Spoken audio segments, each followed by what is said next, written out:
Bismillahirrahmanirrahim. Assalamualaikum warahmatullahi wabarakatuh. Puji syukur kehadiratnya dan semoga kita tetap dalam lindungannya. Saya Zainul Hasan atau Zain, mahasiswa IAIN Madura, Fakultas Ekonomi dan Bisnis Islam dengan program studi Ekonomi Syariah. Tujuan saya membuat video ini yaitu untuk memenuhi tugas mata kuliah Ilmu Tauhid. Dosen pembimbing yang terhormat Bapak Fakih Ali Syariati, LC MSI.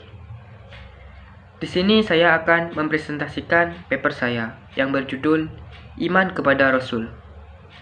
Dan di sini saya akan menjelaskan 3 poin. Yang pertama yaitu pengertian Rasul dan iman kepada Rasul. Yang kedua, para Rasul yang wajib diketahui. Dan yang ketiga, yaitu Nabi Muhammad SAW dan keistimewaannya. Baik, langsung saja. Menurut bahasa Arab, Rasul berasal dari kata irsal, yang artinya adalah memberikan arahan atau membimbing. Rasul adalah seseorang yang menerima wahyu dari Allah untuk syariat dan ia diperintahkan untuk menyampaikan hal itu dan mempraktikkannya. Setiap Rasul harus menjadi nabi, tapi tidak setiap nabi adalah Rasul. Dengan demikian, jumlah nabi adalah jauh lebih banyak daripada jumlah Rasul. Sifat nabi dan Rasul ada 4. Pertama, siddiq, benar. Artinya semua ucapan dan tindakan Nabi dan Rasul itu benar. 2. Amanah, dapat dipercaya. 3. Fatonah, cerdas. Dan 4. Tabligh, menyampaikan wahyu kepada umatnya. Iman kepada Rasul menurut bahasa Arab merupakan percaya secara istilah atau luasnya. Iman kepada Rasul berarti meyakini dengan sepenuh hati bahwa Rasul itu benar-benar utusan Allah yang ditugaskan untuk membimbing umatnya ke jalan yang benar agar selamat di dunia dan akhirat. Dengan mengimani Rasul Allah Subhanahu wa Ta'ala adalah kewajiban semua umat Islam karena merupakan rukun iman yang keempat. Hal ini diperkuat dalam dalil nakli pada Al-Quran, yaitu dalam surah Al-An'am ayat 48, surat An-Nisa ayat 136. Dan hikmah diutusnya Rasul di sini yaitu sebagai suri tauladan yang baik untuk manusia. Kedua, mengeluarkan manusia dari kebiasaan menyembah selain Allah. Ketiga, menjelaskan kepada manusia tentang gaib yang tidak bisa masuk dalam akal pikiran. 4. Untuk menegakkan hujah atas manusia agar tidak membantah perintah Tuhan. 5. Membersihkan, mensucikan, dan menjauhi dari sesuatu yang merusak.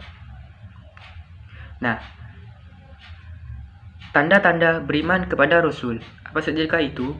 Yaitu, pertama, teguh keimanannya terhadap Allah Subhanahu wa Ta'ala. 2. Mempercayai ajaran yang disampaikan para Rasul. Ketiga, mengamalkan ajaran para Rasul. Dan yang keempat, menjadikan Rasul sebagai teladan hidup, baik sebagai pribadi maupun pemimpin umat.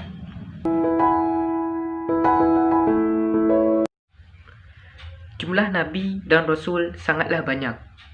Dalam sebuah hadis disebutkan bahwa jumlah Rasul adalah 313, sementara jumlah Nabi adalah 124.000.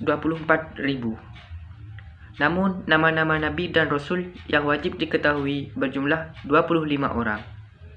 Sebagai berikut yang disebutkan di dalam Al-Quran, dengan Nabi Muhammad SAW sebagai Nabi yang terakhir untuk seluruh umat sepanjang masa. Yaitu 1. Nabi Adam, 2. Nabi Idris, 3. Nabi Nuh, 4. Nabi Hud, 5. Nabi Soleh, 6. Nabi Ibrahim, 7. Nabi Lut, 8. Nabi Ismail, 9. Nabi Ishak, 10. Nabi Yakub, 11. Nabi Yusuf, 12. Nabi Ayub, 13. Nabi Zulkifli, 14. Nabi Syuaib, 15 Nabi Yunus, 16 Nabi Musa, 17 Nabi Harun, 18 Nabi Daud, 19 Nabi Sulaiman, 20 Nabi Ilyas, 21 Nabi Ilyasa, 22 Nabi Zakaria, 23 Nabi Yahya, 24 Nabi Isa, dan yang terakhir 25 Nabi Muhammad SAW. Di antara 25 rasul tersebut, ada 5 rasul yang diberi gelar Ulul Azmi. Gelar yang diberikan karena mendapat cobaan yang sangat berat. Kelima rasul tersebut adalah 1. Nabi Nuh, 2. Nabi Ibrahim, 3. Nabi Musa, 4. Nabi Isa, dan 5. Nabi Muhammad SAW. Nabi Muhammad SAW adalah uswatun hasanah atau suri teladan yang baik. Siapa saja yang mengikuti beliau, maka ia akan beruntung dunia dan akhirat. Berikut penjelasan Al-Habib Quraisy Baharun, pimpinan Ponpes Asyidku Kuningan, yang menukil Maraki Al-Ubudiyah fi Syarhi Bidayatil Hidayah karya Syekh Nawawi bin Umar Al-Bantani. Beliau menulis 10 keistimewaan Rasulullah SAW. Di antaranya yaitu Nabi Muhammad SAW tidak pernah ihtilam atau bermimpi basah sepanjang hidupnya. Dan beliau tidak pernah menguap satu kali pun. Dan binatang-binatang tidak lari ketika Nabi Muhammad SAW lewat ataupun mendekat. Dan tak pernah seekor lalat pun hinggap di tubuh beliau yang indah. Dan beliau mampu melihat ke belakang dengan jelas, sebagaimana beliau melihat ke depan. Baik, mungkin hanya itu yang dapat saya jelaskan. Semoga barokah dan bermanfaat. Kurang lebihnya mohon maaf. Akhiran, wabillahi taufiq wal hidayah. Assalamualaikum warahmatullahi wabarakatuh.